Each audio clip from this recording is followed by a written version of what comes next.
நீங்கள் தவறவிட்ட எபிசோடுகளை இப்பொழுதே காணுங்கள் உங்கள் Tandivan.com மற்றும் Tandivan யூடியூப் சேனலில்.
என்னோட பேர் ராதாகிருஷ்ணன், ஸ்ரீ லட்சுமி குரூப்போட.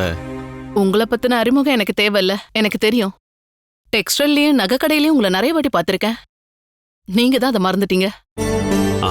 சாரி. பொதுவா என் கஸ்டமர்ஸை மறக்கவே கூடாது. நாங்க பர்ச்சேஸ்க்கு வந்து 2 மாசத்துக்கு மேல ஆகுது, அதனாலதான் நீங்க மறந்துட்டீங்க. எனக்கு டாக்டர் விஜயகுமாரை நல்லா தெரியும். அப்படின்னா நீங்க பெண்கள் கிட்ட பேச மாட்டீங்கன்னு நினைக்கிறேன். டாக்டர் வீட்ல தான் இருக்காரு, வாங்க.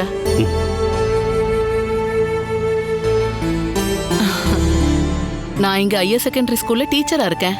அது எனக்கு நல்லாவே தெரியும். இன்னைக்கு நீங்க போகலையா? நான் 2 நாளா லீவ்ல இருக்கேன். உட்காருங்க. நான் இப்ப வந்தது என்னோட பர்சனல் விஷயத்துக்காக, டாக்டரை கன்சல்ட் பண்றதுக்காக இல்ல. எங்களோட ஃபேமிலி ஃப்ரெண்டு தான் தாசில்தார் பாலசுதா. இன்னும் டீட்டெயிலாக சொல்லணும்னா என் ஒய்ஃபோட க்ளோஸ் ஃப்ரெண்டு. சொல்லப்போனா ஒருத்தருக்கு ஒருத்தர் உயிரையே கொடுப்பாங்க இல்லையா, அந்த மாதிரி க்ளோஸ் ஃப்ரெண்டு. அந்த பாலசுதாவோட பையனை பற்றி பேசதான் நான் இங்கே வந்திருக்கேன்.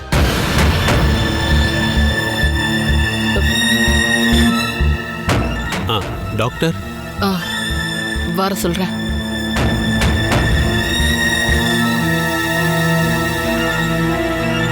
Hello doctor. ஹலோ.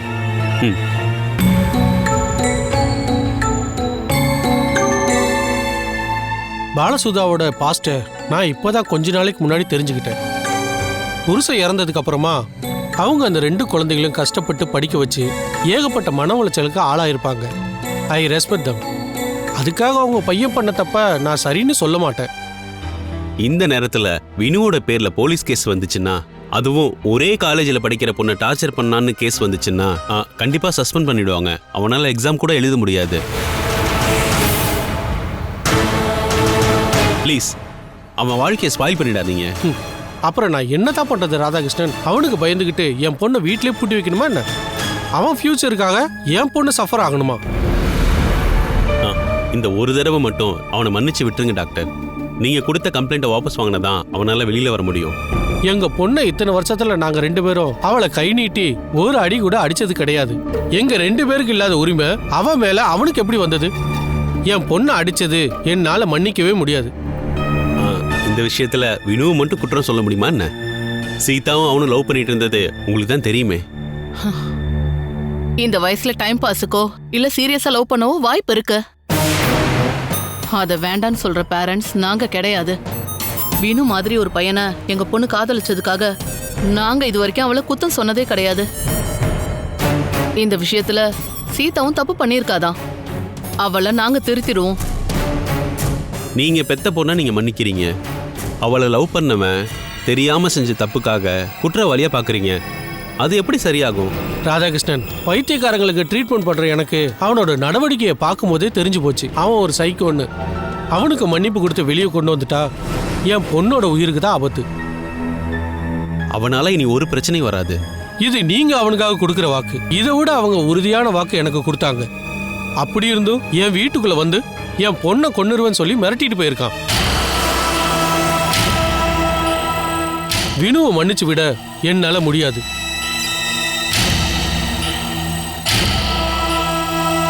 அவன் தொந்தரவு இல்லாம என் பொண்ணு நிம்மதியா படிக்கணும். அதுக்கு கொஞ்ச நாள் அவன் ஜெயில இருக்கிறதா நல்லது. ராதாகிருஷ்ணன், சொல்றதுக்கு வேற எதுவும் இருக்கா? இதுக்கப்புறம் என்ன சொன்னாலும் சரி, உங்களால அதை ஏத்துக்க முடியாது. உங்க மனசுல வினு மேல இருக்க கோவம் அப்படியே தான் இருக்கு. நான் ஒரு 5 நிமிஷம் சீதாட்ட பேசுறதுக்கு பர்மிஷன் தரீங்களா? எதுக்கு? இந்த விஷயத்துல அந்த பொண்ணால ஏதாவது பண்ண முடியுமான்னு கேட்கணும். நான் சொன்னதை விட கூடவோ குறையவோ அவளால சொல்ல முடியாது. டாக்டர், நீங்க உங்க பொண்ணை நம்புறீங்க அப்படின்னா சீதாவை கூப்பிடுங்க, நான் அவகிட்ட பேசுறேன்.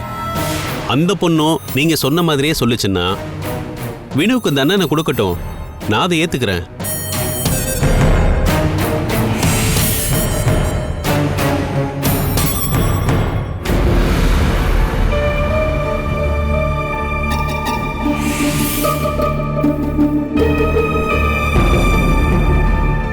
உனக்கும் அவனுக்கும் ஸ்கூல்ல படிக்கும் போதுல இருந்தே பழக்கம்.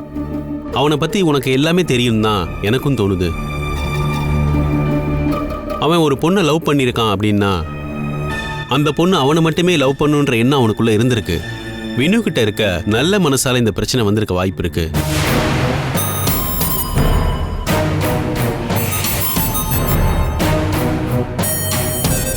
வினு இதுக்கு முன்னாடி இப்படி பண்ணதே கிடையாது அங்கிள்.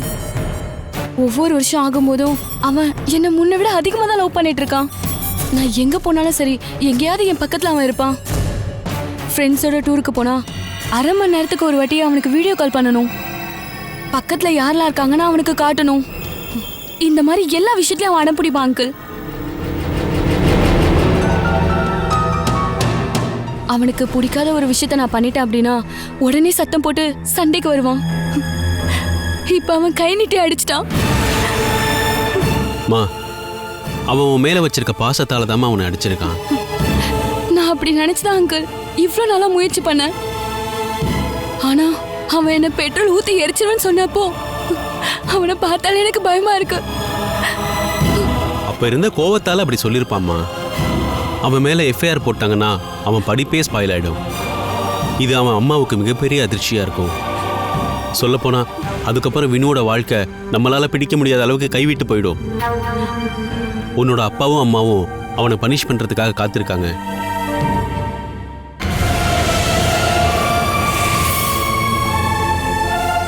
சீதா, நீ நினைச்சா மட்டும்தாம்மா அவனை காப்பாற்ற முடியும். வினு மேல அவர் கொடுத்திருக்க கம்ப்ளைண்ட்டை வாபஸ் வாங்கணும்னு நீதாம்மா அவர்கிட்ட சொல்லணும். அவனோட வாழ்க்கையை நீ ஸ்பாயில் பண்ணிடாதம்மா. அவன் திருந்துறதுக்கு நீ ஒரு சான்ஸ் கொடுக்கலாம் இல்லையா? நீ சொன்னா அவங்க கேட்பாங்கம்மா. ப்ளீஸ். அவன் மேல ஏகப்பட்ட எதிர்பார்ப்புகளை வச்சிருக்க ஒரு அம்மாவுக்காகவும் சகோதரிக்காகவும் உன்னால பண்ண முடிகிற ஒரு மிகப்பெரிய உதவிதான் இது.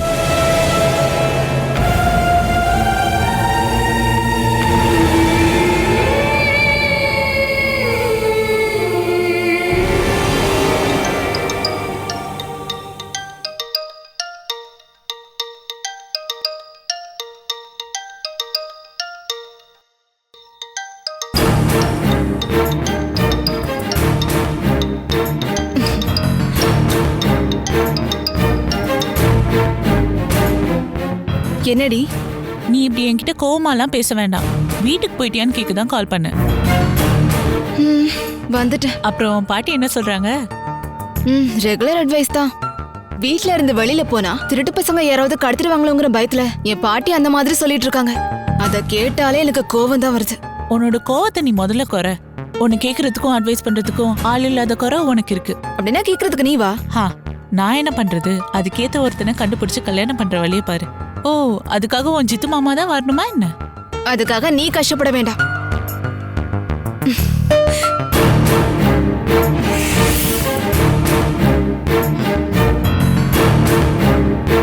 ஐயோ, இந்த ரூமை இன்னைக்கு காலையில வரைக்கும் நல்ல சுத்தமா பளபளன்னு கிளீன் பண்ணி வச்சிருந்தேன். ஆனா 1/2 மணி நேரத்துக்குள்ள இந்த ரூமை குப்பை போடுற குப்பை மேடா மாத்திட்டியம்மா. மீரியம்மா, உங்ககிட்ட நான் பல தடவை சொல்லிட்டேன், நீங்க உள்ள வரதுக்கு முன்னாடி கதவை தட்டிட்டு வாங்கன்னு. நம்ம 2 பேரும் பொம்பளைங்க தானே, ஏன் கதவை தட்டிட்டு வரணும்? இந்தாம்மா ஜூஸ் குடி. அங்க வைங்க. ஒரு வாரமா ஃப்ரெண்ட்ஸுகளோட நல்லா என்ஜாய் பண்ணிருக்க போல.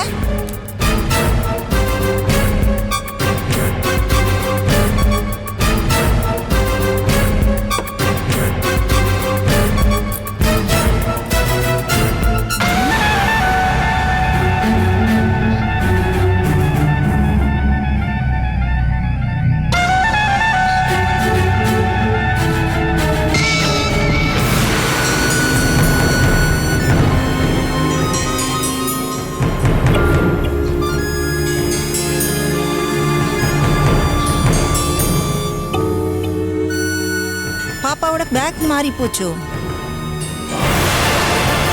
என்னம்மா இதுல சீக்ரெட் பார்க்கலாம் இருக்கு? என் பேக உங்களை யார் செக் பண்ண சொன்னது? வெளில போங்க, வெளிய போங்கன்னு சொல்றல. இதுக்கப்புறம் கேட்காம என் ரூம்குள்ள நீங்க வந்தாலும் தேவையில்லாம எதையாவது செக் பண்ணாலும் அப்புறம் நீங்க இங்க இருக்க மாட்டீங்க. போங்க, வெளிய போங்க.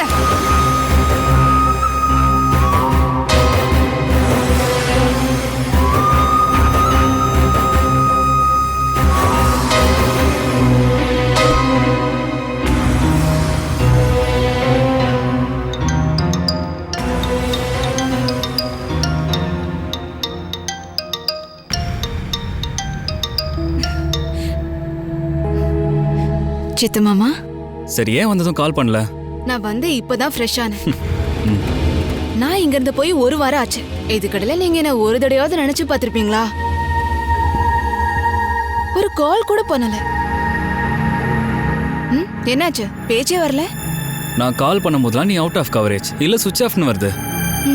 இந்த காரணத்தை சொல்லி தப்பிச்சிட்டீங்க. இப்போ உங்களுக்கு என்னை விட முக்கியமான வேற சில விஷயங்கள் இருக்கலாம். அப்படி சொல்லாத கல்லு. உனக்கு என்ன தேவைப்பட்டாலும் அதை செஞ்சு கொடுக்க தான் கூட நான் இருக்கேன்ல. இப்படி சொன்னா மட்டும் போதாது, கூடவே இருக்கணும். யாரு? கல்யாணி தான். லட்சு உங்ககிட்ட ஏதோ பேசணும்னு சொல்றா. நான் லட்சு கிட்ட போனை கொடுக்கறேன். அக்கா, பெங்களூர்ல இருந்து எனக்காக என்ன வாங்கிட்டு வந்தீங்க? நான் உனக்காக எதுவுமே வாங்கிட்டு வரல. தேவையில்லாம எதுக்கு அங்கிருந்து வாங்க இங்க கொண்டு வரணும்? நீ ஆசைப்பட்டதுலாம் தான் இங்கே கிடைக்குது. என்ன? சரி, பேசு பேசு. இருந்தாலும் அக்கா, எனக்காக ஏதாவது வாங்கிட்டு வந்திருந்தீங்கன்னா சந்தோஷப்பட்டிருப்பல்ல. அடுத்த தடவை பார்க்கலாம். நீ போனை சித்து மாமாட்ட கொடு. ஜித்து அண்ணா அந்த பக்கமா போயிட்டாரு. பிரீத்தி ஆண்டி உடம்பு சரியாயிடுச்சா? இப்போ பரவாயில்ல. இன்னும் 1 வாரம் கூட ரெஸ்ட் எடுக்கணும். நீங்க அம்மா கிட்ட பேசுறீங்களா? வேண்டாம், நான் அப்புறமா கால் பண்றேன். ஜித்து அண்ணாவை கூட்டிட்டு வீட்டுக்கு வரேன். டூர் பத்தி தெரிஞ்சுக்கணும்ல. சித்து மாமா வருவாரா? சொல்ல போனா இப்போ நாங்க வரலாம் தான் இருக்கோம். அப்படின்னா சீக்கிரம் வாங்க.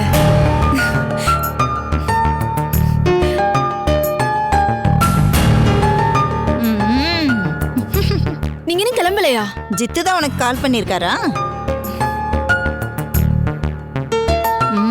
சும்மா இல்ல, இவ்வளவு தர சிடு சிடுன்னு பேசிட்டு இருந்த ஒரு ஆளு பூனைக்குட்டி மாதிரி பேசுறாங்க. மீரியம்மா, எதுக்காக தேவையில்லாத விஷயத்தில் தலையிடுறீங்க? போங்க, இங்க இருந்து கிளம்புங்க. நான் போயிடுறேன். வயசெல்லாம் கடந்துதாமா வந்திருக்கேன்.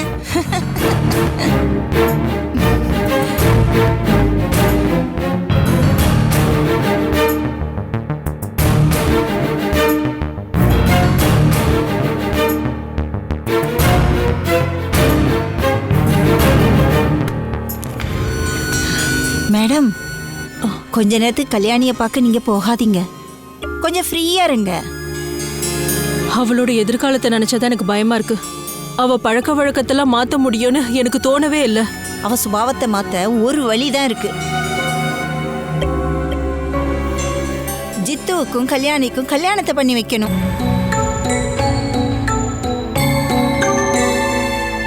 நம்ம பையன் ஜித்துவுக்கு முன்னாடி கல்யாணி அடக்க ஒடுக்கமா ஒரு பொண்ணா இருக்கா. அவனால மட்டும்தான் அவளை மாத்தவும் கட்டுப்படுத்தவும் முடியும். நான் சொல்ல வேண்டியதை சொல்லிட்டேன்.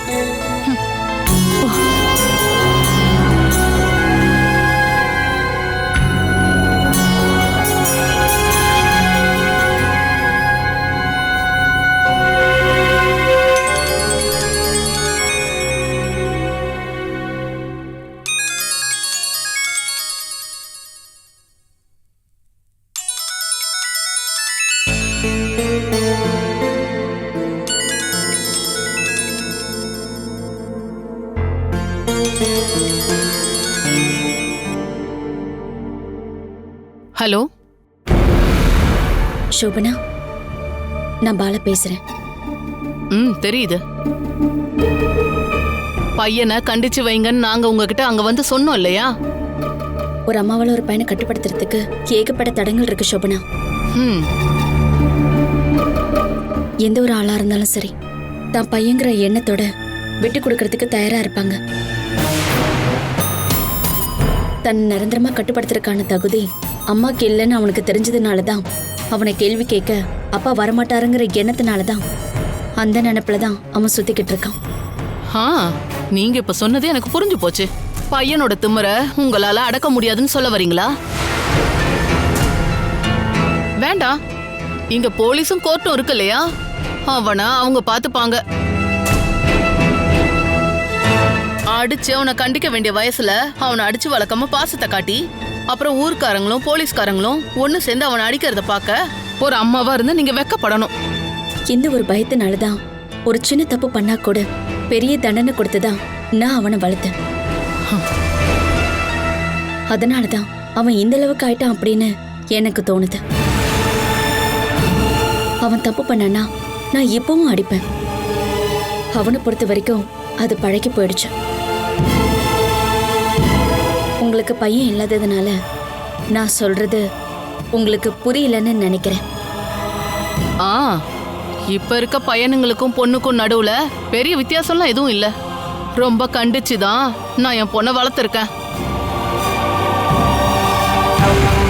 ஆனா அதுக்காக அவளோட சுதந்திரத்தை நாங்க தடுத்ததே கிடையாது.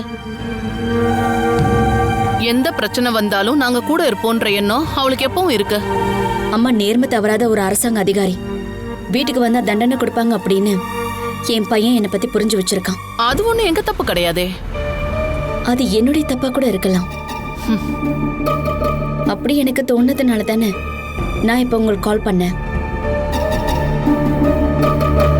உங்களை மனசளவுல கஷ்டப்படுத்தினதுக்கும் சீதா கிட்ட மோசமா நடந்துகிட்டதுக்கும் அவனுக்காக நான் உங்ககிட்ட மன்னிப்பு கேட்கிறேன். இது ஒரு அம்மா கிட்ட இன்னொரு அம்மா கிட்ட கேட்கிற வேண்டுகோள்னு வச்சுக்கோங்க. என் பையனை நீங்க மன்னிச்சு விட்டுருங்க.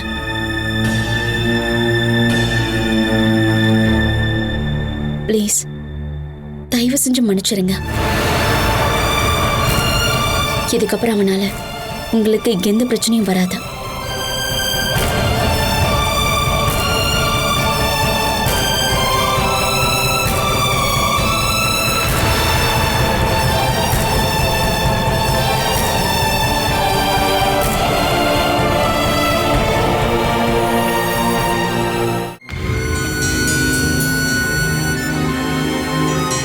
இதுக்கப்புறம் அந்த பொண்ணை நான் பார்க்கவும் மாட்டேன், அவகிட்ட பேசவும் மாட்டேன்.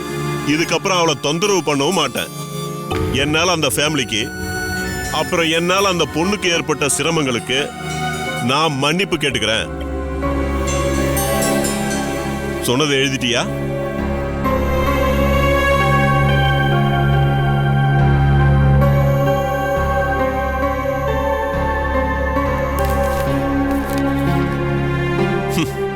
என்ன எழுதியிருக்க? மன்னிப்புன்னு எழுத தெரியாதா? நீ எல்லாம் என்ன படிச்சிருக்க? உன்னுடைய வயசு ஒரு 22 இருக்குமா? இது வரைக்கும் நீ தமிழ்ல எப்படி எழுதணும்னு கத்துக்கவே இல்லையா? ரொம்ப கஷ்டம்டா. நான் சிபிஎஸ்சில படிச்சேன். ஏன் சிபிஎஸ்சில படிக்கிறவங்களுக்கு தமிழ் சரியா சொல்லி தரலையா என்ன? இந்தா இதுல உன் பேரை எழுதி சைன் போடு. இந்தாங்க சார் டீ. டீ கேட்டது எனக்கு இல்ல, இவனுக்கு.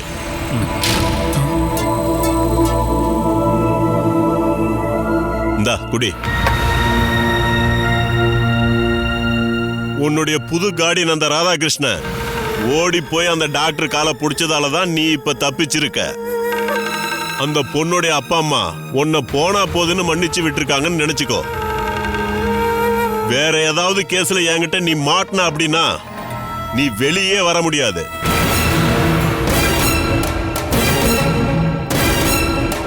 டீ எடுத்து குடுறா. என்ன கஸ்டடியில எடுத்து அடிக்கிறதுக்கு நீங்க தான் சார் ரொம்பவே கஷ்டப்பட்டீங்க. இந்த டீயை என்னோட சார்பா நீங்களே குடிச்சிருங்க. ராதாகிருஷ்ணன் மாதிரி ஒரு பணக்காரர் உனக்கு கார்டியனா இருக்கிறத நினைச்சு நீ ஷோ காட்டக்கூடாது. எனக்காக நான் மட்டும்தான் சார் இருக்கேன். வெளியே போடா. அந்த ஆளு உனக்காக காத்துட்டு இருக்காரு. இல்ல போலீஸ் கொண்டு போய் வீட்டுல விடணுமா? நீங்க என்ன கஸ்டடியில எடுத்ததும் அடிச்சதும் அது டாக்டர் கொடுத்த கம்ப்ளைண்ட்னால இல்லைன்னு எனக்கு தெரியும். உங்க பையனை அடிச்சதுக்காக நீங்க என்ன பழி வாங்கியிருக்கீங்க. ஆனா நான் இங்க வாங்கின ஒவ்வொரு அடியும் என் மனசுல பதிஞ்சு போச்சு. நீங்க அடிச்ச அடினால என் திமிரு இன்னும் அதிகமாக தான் இருக்கு. உங்க பையன் என் லவ்வர் கிட்ட இருக்க அழகை பார்த்து தானே அவளை வளைச்சு போடலான்னு முடிவு பண்ணா. அவன் முகம் அழகா இருந்தா தானே அவன் அவளை திரும்பி பார்ப்பான். சுதீப் இருக்கான்ல, அதான் உங்க பாசமான பையன். அவனும் சீதாவும் இதுக்கப்புறம் நான் யாருன்னு தெரிஞ்சுக்க போறாங்க, ரொம்பவே அனுபவிப்பாங்க. என்ன கஷ்டப்படுத்தினதுக்கான தண்டனைய அவங்களுக்கு நான் கண்டிப்பா கொடுப்பேன்.